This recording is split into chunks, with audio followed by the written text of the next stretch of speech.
Hi, my name is Elem de Mesa from BIT 2B FSME. This presentation is all about how to measure the liquid and dry ingredients.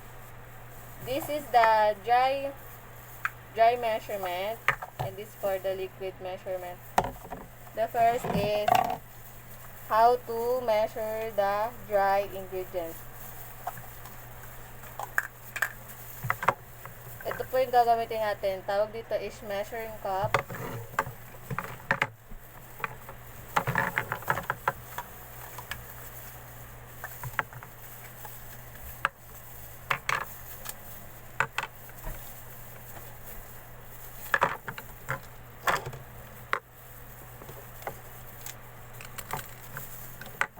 Nakadepende po yun kung ilan yung mix nyo. Kung 1/2 cup or 1/8 cup. Dito lang po tayo sa 1/2 cup.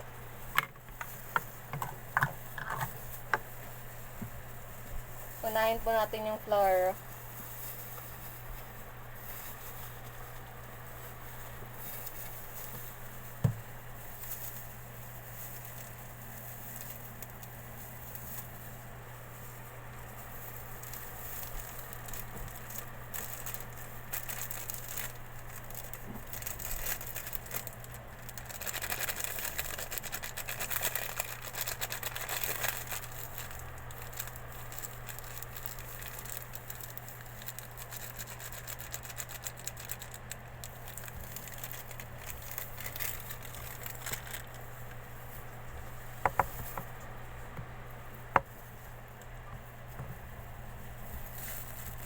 Dito po natin nalagay yung flour sa bowl. Ayan po siya. The next is yung sugar, white sugar.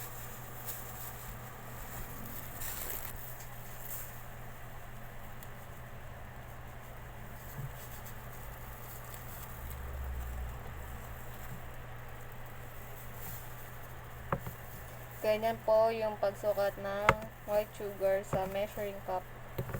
And then, lagay po natin siya sa bowl.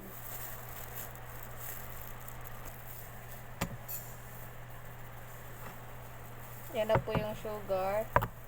And the next yung brown sugar.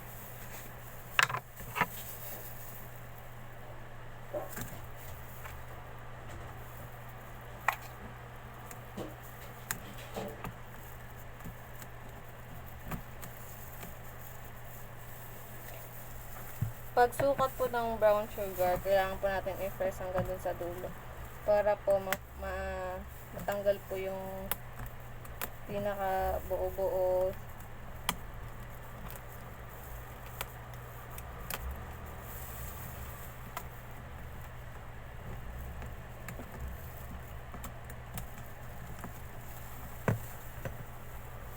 Ganyan po. Then, ilalagay po natin sa dito.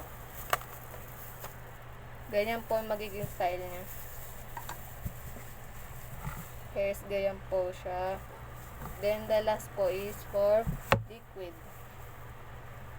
Kailangan po yung liquid is nasa flat surface para pantay po talaga.